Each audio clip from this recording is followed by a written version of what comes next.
guys, next story up. This is an update on the Jonathan Majors case. You guys know that the Jonathan Majors case is happening as we speak. And we finally get to have a play-by-play of what happened on that night of March 25th when Jonathan Majors and his then girlfriend, Grace Jabari, got into a fight in an Escalade. Depending on who you ask, you know, he says that she attacked him. She says that he attacked her. Okay. And so they are now in court. Jonathan Majors has found himself being on the losing end of many, many jobs, acting jobs. He was a man like his lawyer said in his opening statements, this was a person who had the world at his fingertips. I mean, Jonathan Majors was like the most up and coming and promising actors, you know, black actors. We were starting to see him everywhere. He was just about to get into the Marvel universe and all that with the Ant-Man and all. I mean, he has been doing a lot, and then this case happened and he lost jobs and all that. So he has a lot to lose, a lot on the line here, and that is why a lot of people are like, why would he even be stupid enough to even be beating up on people, knowing that he has so much to lose? Well, you know, I've told you guys in the past that Jonathan Majors has a reputation of being like a very scary person on the Yale campuses up there in New York. They say he's beat asses. You know, you folks used to fuck around and find out quite often with Jonathan Majors. You know, they said that he was a whole lot. It just kind of depends on who you ask or whatever, whether or not you believe that Jonathan Majors is even capable of beating up a girl like this. But yes, in court, they are now talking about it. She's given the play-by-play, you know, that they had the fight. She went to a bar trying to just clear her mind of what happened, but he had then sprained her finger and did some shit or whatever. And anyway, she had then took some sleeping pills when she got home and fell asleep like in the bathroom floor or on the closet floor or something. And then the police came. You know, by the time Jonathan Majors got back home, he called the police and all that. And then that's when everything was in motion. But at one point in the damn court, you guys, when the girl is talking, she tells the lawyer how Jonathan Majors would always demand you had to comply with anything that he demanded of you. Now, Grace Jabari is a British national. She's a person from overseas. And he told her that he required her or any woman that he was with, you know, to be they have to be sacrificial. They have to be supportive in whatever it is that he needs from them, and that he needs her to behave as a Coretta Scott King or a Michelle Obama. That's what he needs from her, and that she has failed that mission thus far. And I just looked, when I read that, I was just like, now listen, that shit sounds ridiculous, right? Because now you got Jonathan Majors, a black person, been black his whole life, trying to tell this white woman how to be a black woman, a black strong, like a woman that's been through. He trying to tell, and so you just see like that's a lie. I know he ain't said no shit like that, but apparently they had a recording, so he did say it. I was like, oh, I was like, I mean, you know. Who says the fact that now this don't make the man guilty, it doesn't, but when you can say something like that and really be like for real mean it and say something like that ridiculously to a white woman, even when and the white woman even realizes that that's a ridiculous statement that you're asking of me, you know, I mean, it just makes you wonder what else how they think and process, okay? Because what is wrong with you? I'm just like, I really wonder what Megan Good felt, because honey, Megan Good was there with him, honey. He showed up to court with Megan Good on his arm with his Bible in his hand, okay? I said, we ain't never seen this Bible up until now. All of a sudden, he got it with him every time he go to court. I was like, what church you belong to, Jonathan? Let me not say, because I don't belong to no church now either. So anyway, but Yeah, you guys, it just kind of, it don't make them guilty, but it just make you just think like, well, this motherfucker, maybe something is a little off, you know. How you want this woman to be Coretta Scott King for real? Oh my God. So anyway, they say that they expect that this court case is going to go on for 2 weeks. I don't know if he is getting up on the stand. Usually the defense does not put their witness on the stand, but we'll still see, because I mean, he might be that type that just be like, no, put me up there, I want to talk, you know. So we might see, but yeah, he pled not guilty, you guys. He faces charges of misdemeanor assault, aggravated harassment, and harassment, while a strangulation charge has been dropped. So they did drop the strangulation, but if he is convicted, he faces a year in prison. So we'll see what happens there. But yeah, you guys, I said, not Michelle and Coretta. You want her to do her hair like them too, and wear their outfits and shit? Jonathan, cut it out, child. Anyway, next story. All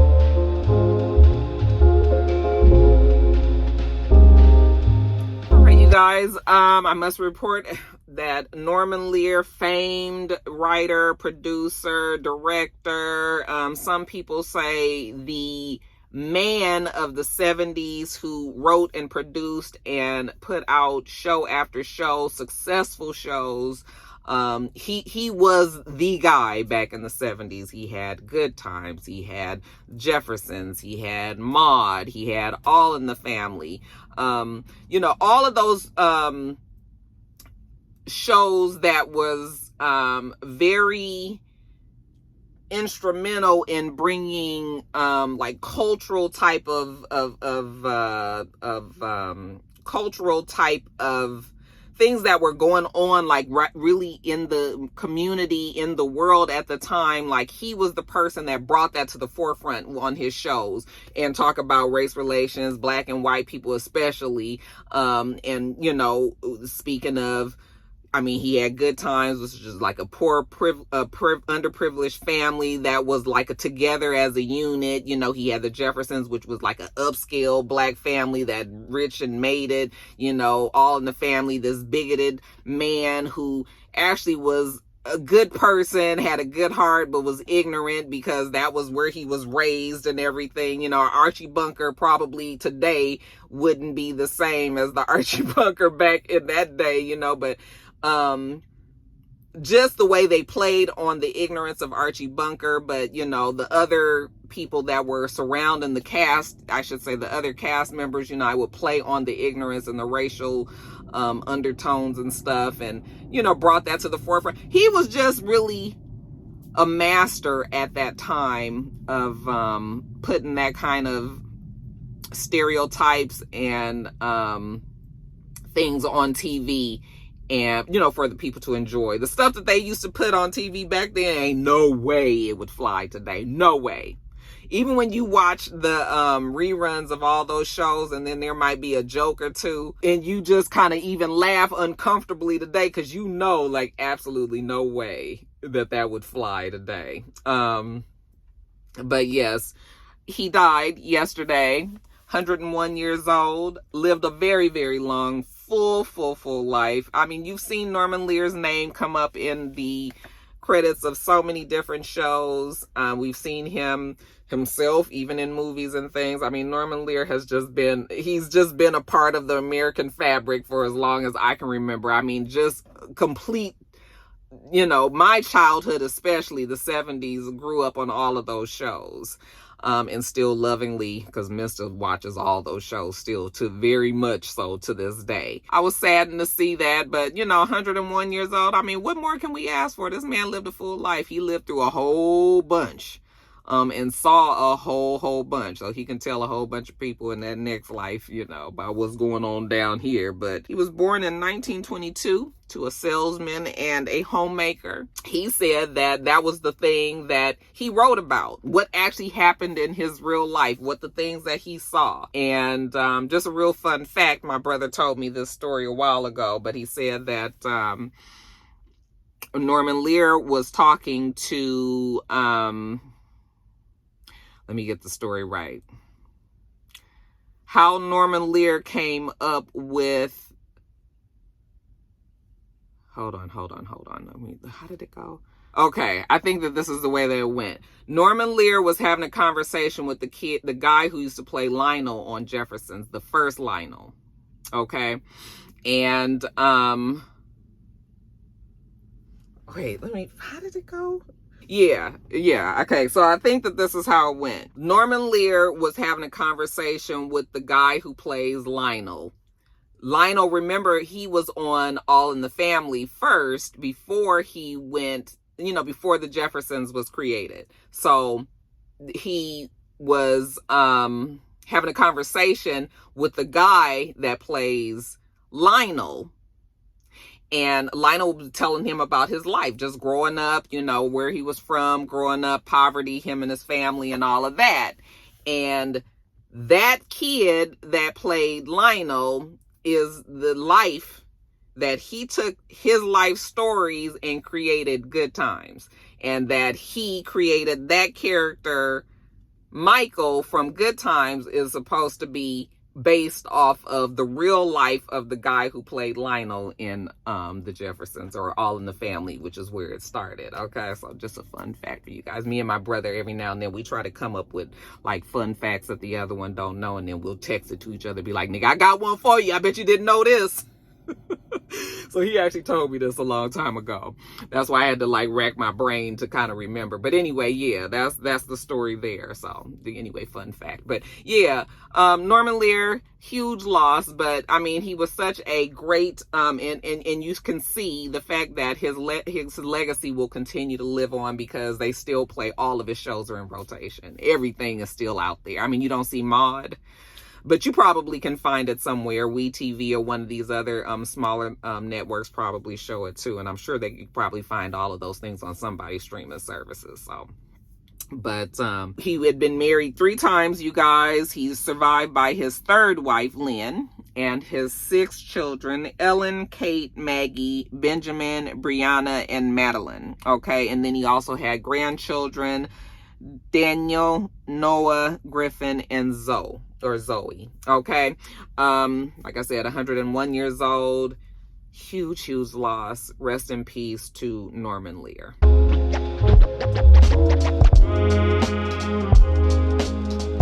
All right, you guys. So next story up is, let's have a conversation about Lenny Kravitz.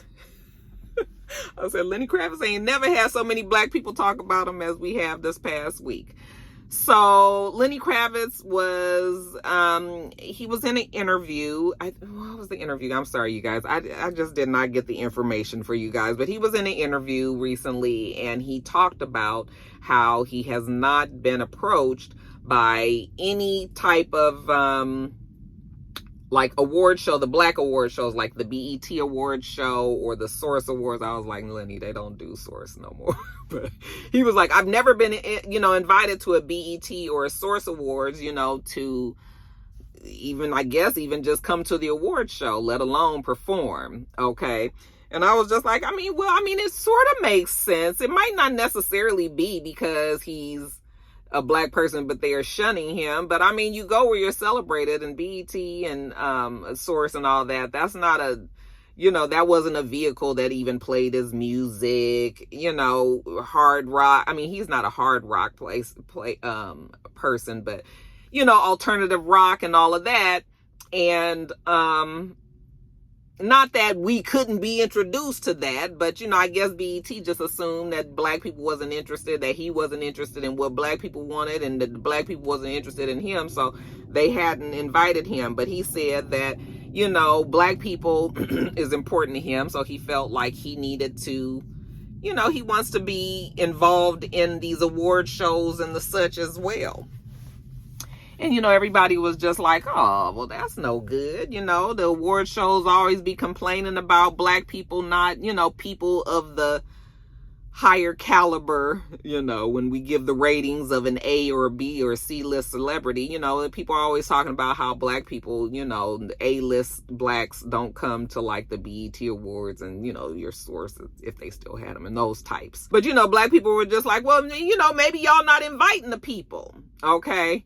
We had a journalist that came out and said, and I didn't get her name, so I apologize, but she said that, as a matter of fact, that she has reached out numerous times to Lenny Kravitz's publicist because she's wanted to have interviews with him or have certain contact with him, and that she has been shot off, you know, and pushed away. And she couldn't even tell you if he even knew that she, as a black journalist, or any other black journalist, had been reaching out to his publicist to speak, because that has been a problem that a lot of black journalists face.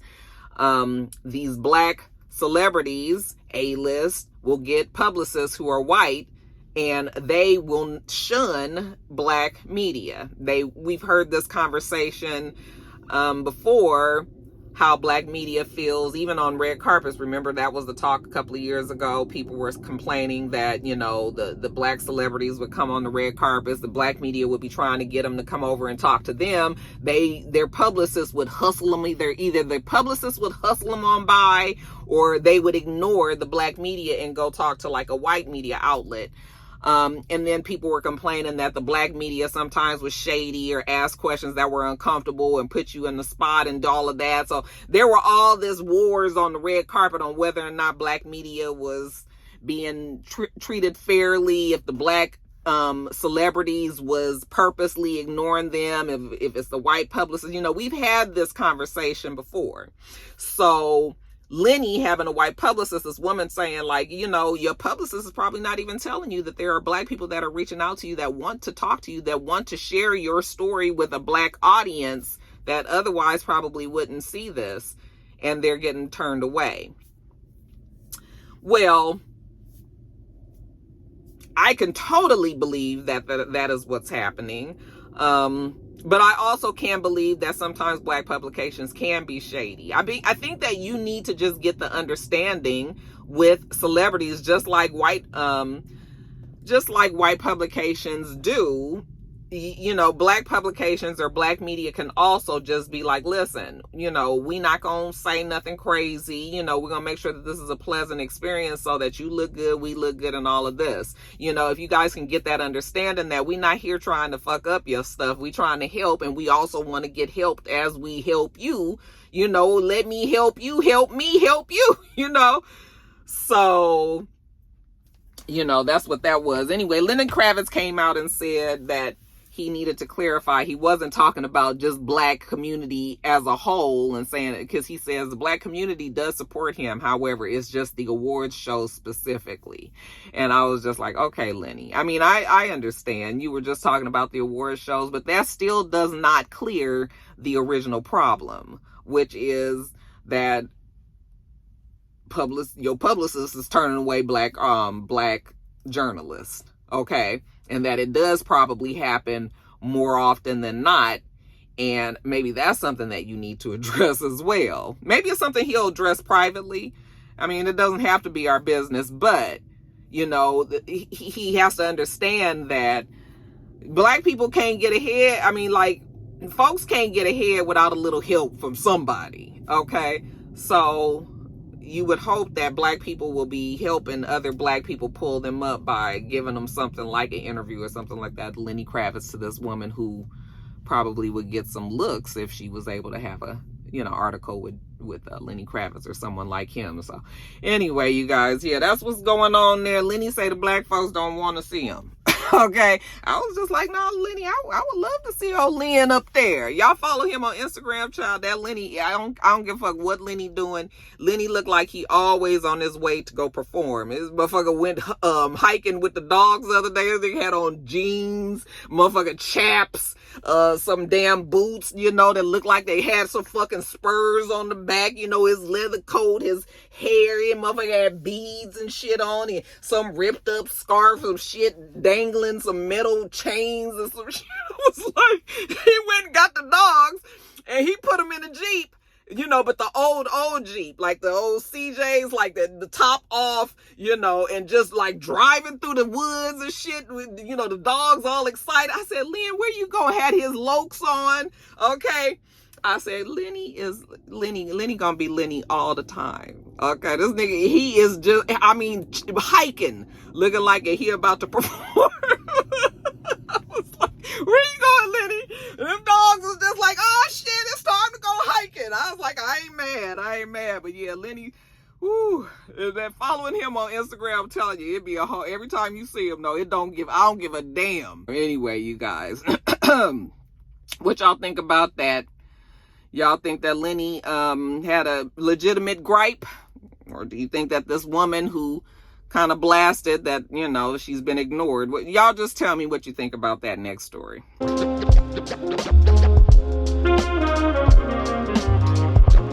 All right, you guys, so Sheryl Lee Ralph just snuck a story up on us. I said, Sheryl, now when this went down, girl?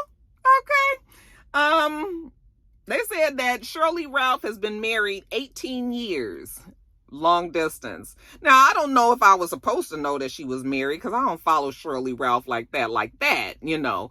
But 18 years, I mean, you would think that you would maybe have seen the husband or something, or her and the husband or something. We ain't never seen them together. And that might be because her husband,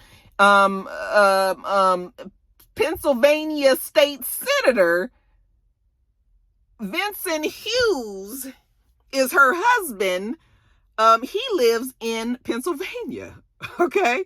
And she lives in Los Angeles. You know, she's on the show, the hit show Abbott Elementary. But even before she was on that show, she still lived in Los Angeles, and he lived in Pennsylvania.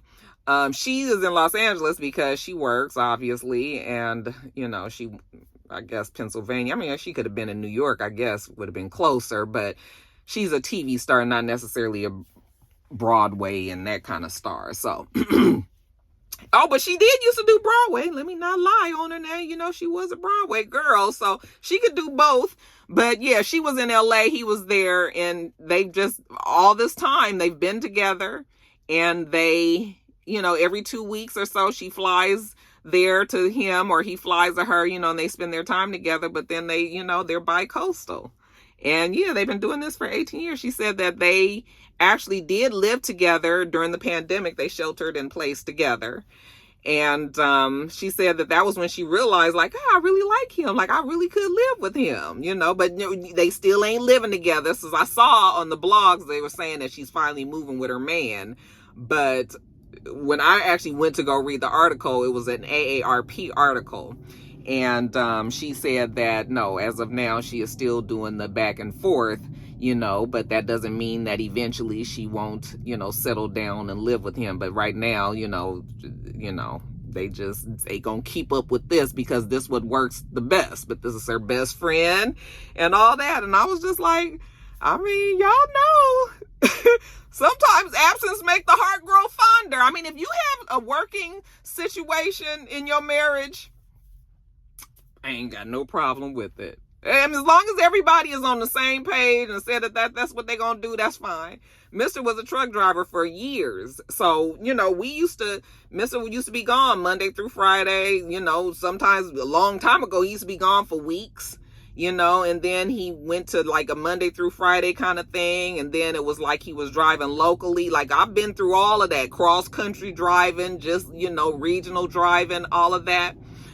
He did that for like the first 15 years of our marriage, you know. You just have to make sure everybody is on the same page. And it looks like them two are. And she says that they are very happy together. And I mean, they've been able to make it work all this time. So I mean, I can't get mad. I done told y'all how I feel about it. Yeah, it was just a shock to find out that she had been married all the time. We had absolutely no idea. But yeah, Vincent Hughes. Y'all seen him before? I ain't never seen him before. What's old Vince look like?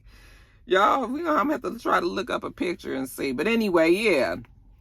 If you thought you was gonna get with Sheryl Lee Ralph, I'm sorry to let you know she's already taken. All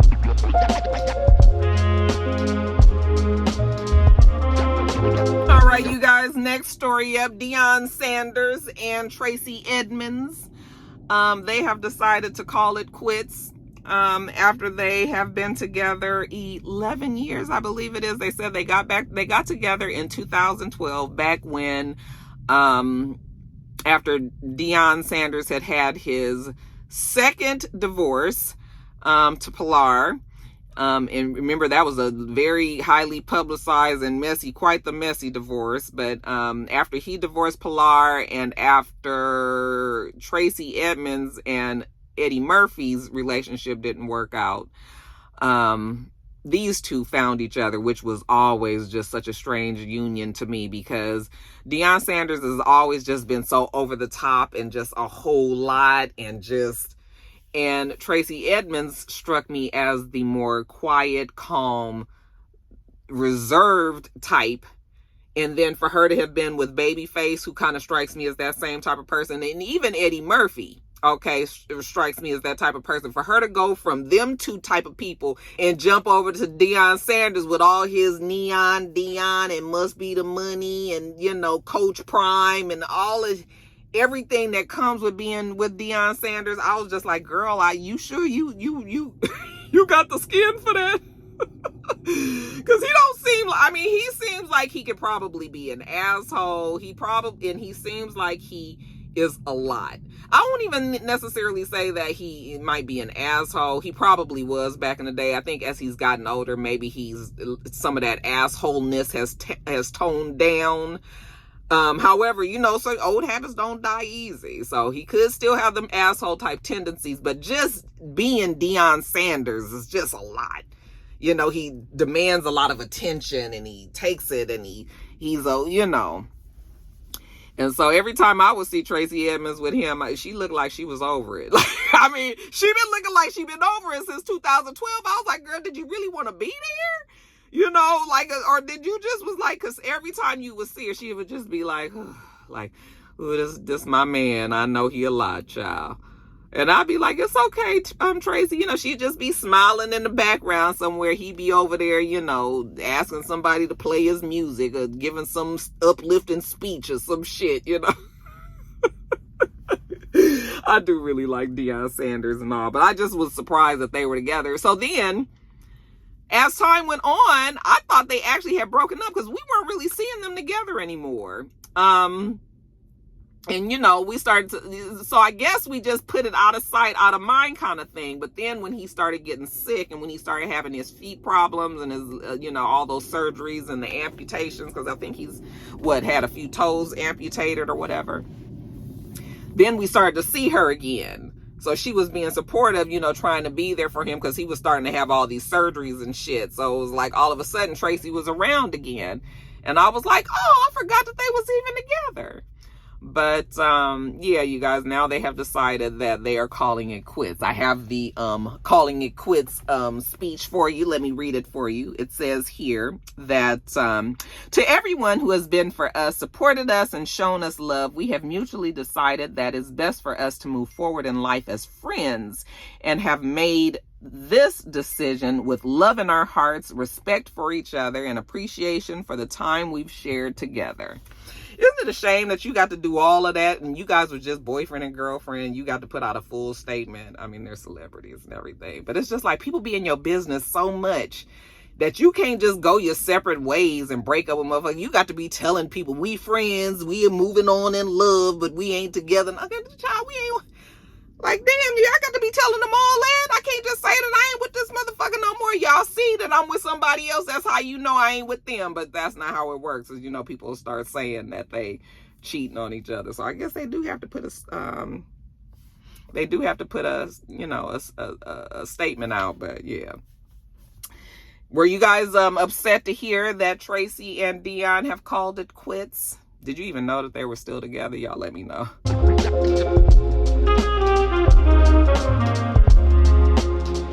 All right, you guys, I'm sorry. You guys heard my iPad dinging just a few minutes ago. Joe is at a training. And it's so funny how life really just comes at you fast, right? So Joe's at this training, and he just texted me and said, why I'm at this training and my pre-cal teacher from high school is also in the same training with me, because Joe teaches now, and now he be at different things, and his old teachers be there, and they be like, Joseph, because you guys know Joe is just 24, and now he's working with all his old teachers and everything. It's funny. Anyway, next story up, you guys.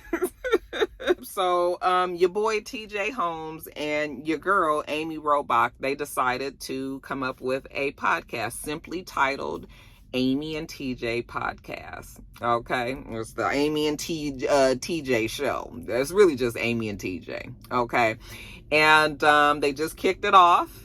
It's on all of the platforms wherever you listen to your podcast shows. But their very first show, of course, they talked about the elephant in the room, their relationship. This is their first time really talking publicly about it. I was like, I ain't mad. I know y'all better hold on to that story till you getting some coinage for that shit. Okay.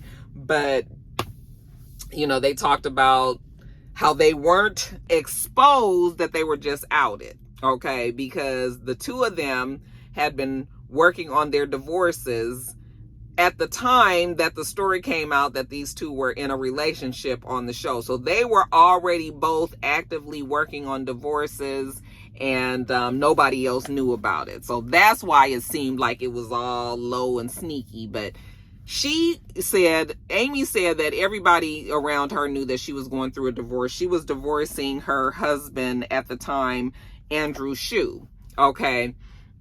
She said that TJ Holmes was much more private with his divorce. I said, I bet he was. You niggas ain't shit. I'm telling you, I was listening to that story. I was just like, okay, girl, I'm just going to listen to the story. I'm not going to bring my sister girl antenna up here.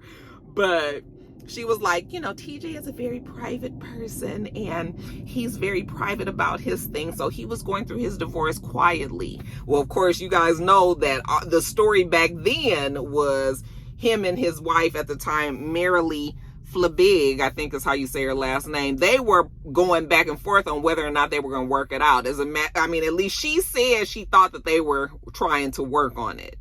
But TJ Holmes, in his mind, he was always going through a divorce. So now on this podcast, he's saying that he was trying to just transition his family, his kids, the understanding that him and his wife weren't together anymore, make sure his daughter understood that him and her mom weren't together. He was trying to get everybody together.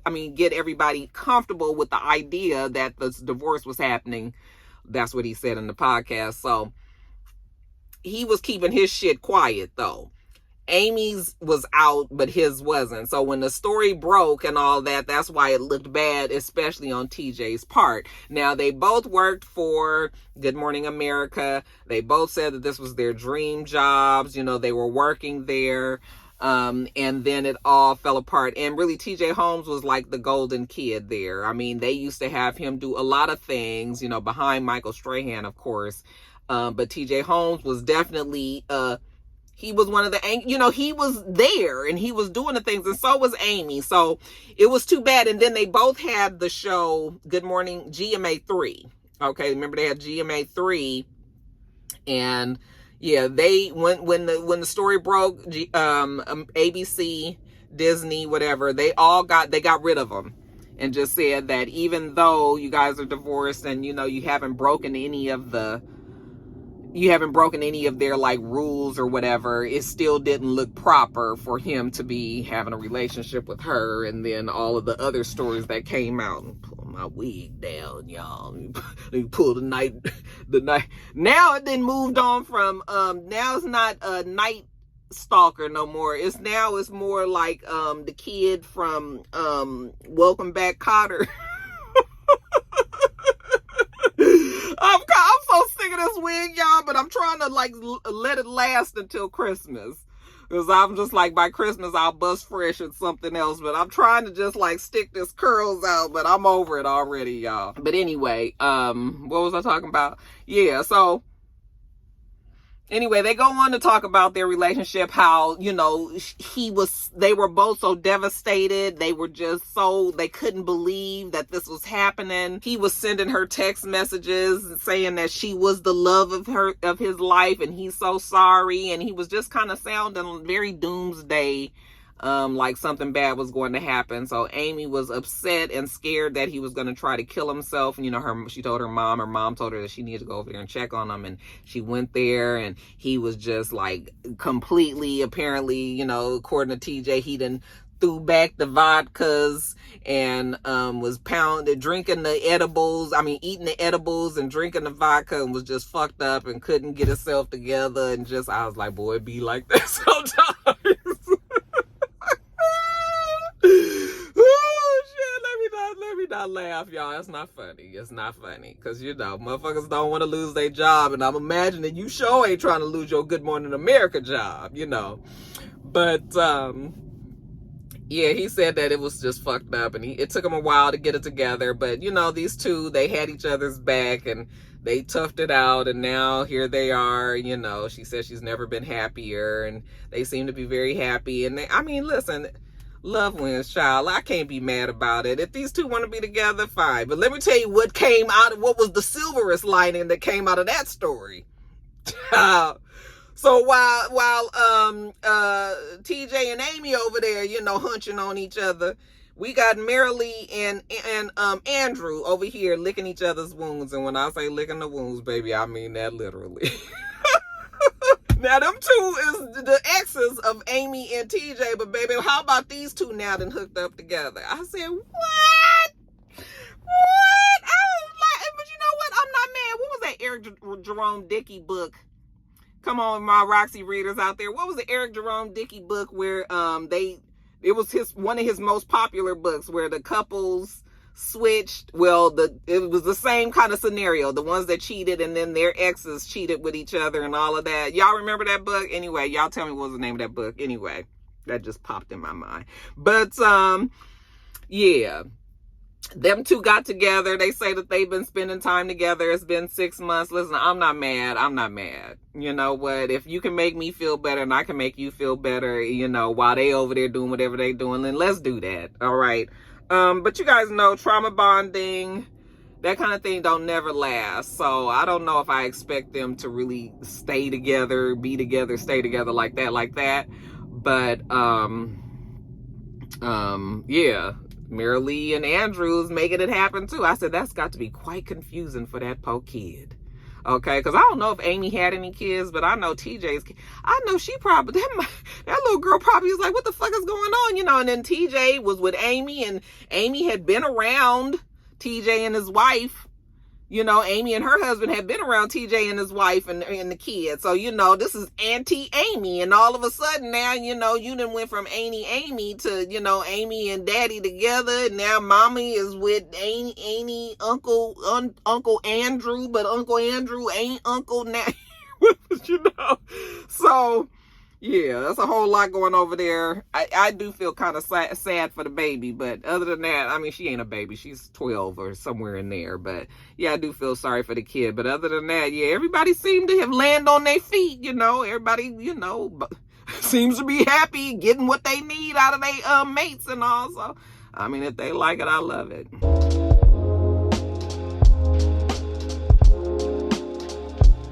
And lastly, you guys, so, I mean, this ain't really nothing. Monica came out and said that her heart was broken. I think she didn't really come out and say it. She was responding. Somebody had put a comment, something about CMurda, and she responded to the comment and said, okay, well, you guys must know my heart was broken again, but it's okay because I done moved on, and she done got her a new man, and he looks like he is somebody in the music industry out here in Atlanta. I did a quick little, I don't follow Monica, but I went on her page and found the guy. What was the guy's name? You guys have seen him. He kind of looked like, he almost looked like the superintendent, Portia's baby daddy. He almost kind of looked like him. So he ain't like nothing, you know, like when you think of C-Murder, and when you think of Monica's men, you think of like tall basketball player, like how Shannon was, and C-Murder was also tall basketball player build. He wasn't a basketball player, but you know, like that kind of look. And then this guy is you know, short, you know, not chunky, like chunky, not fat or nothing, but a chunky guy, dark skin, you know, beard, you know, just, I mean, just, I don't know, I just didn't expect her to be with him, but she looks very happy with the young man. Let me find out what this man's name is. Hold on. Okay, you guys, it says Monica's new man, her new beau. Oh, he's said to be Chris Brown's manager. That's what they say. His name is Anthony, you guys, and he is Chris Brown's manager. Anthony Wilson is his name. That's what his mama named him. And yeah, they posted a picture. Here it is. Here, I'm gonna show you guys. So they posted a picture of her and the guy. This is her and her man here. That's her and her man, you know. So I guess he don't really look like Dennis, but he wasn't the look that I was thinking. But yeah, you guys, they say that he is Chris Brown's manager.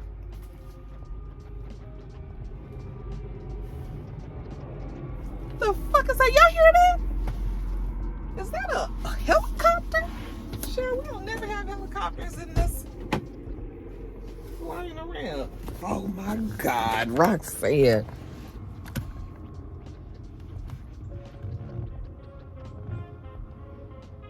Oh my God, I never got to see it because the sun was so fucking bright. I guess it must have been I have this nigger rig because my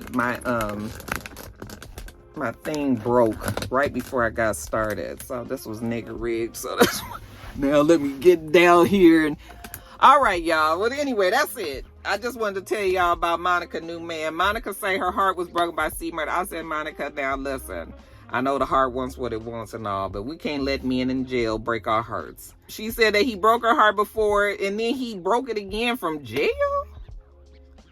Girl, how the man from jail break it? I don't even know how it went down, but what I do know is I'm happy that Monica got her a new guy and she can take her mind off of C-Murda, because even though she, you know, that's her homie and her friend and she wanted to help him and all, it's just like, you know, girl, go on about your life. You got a full life outside of the jail. C-Murda gonna be in there still for a long ass time. You do what you gotta do for you, yourself, and your family. Okay? Get you some loving from your man, Anthony. I ain't mad, Monica. Congratulations on the new relationship.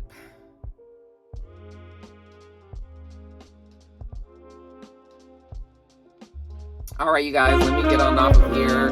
We do this every single week, so make sure that you thumbs up the video, comment, and subscribe, and make sure you come back.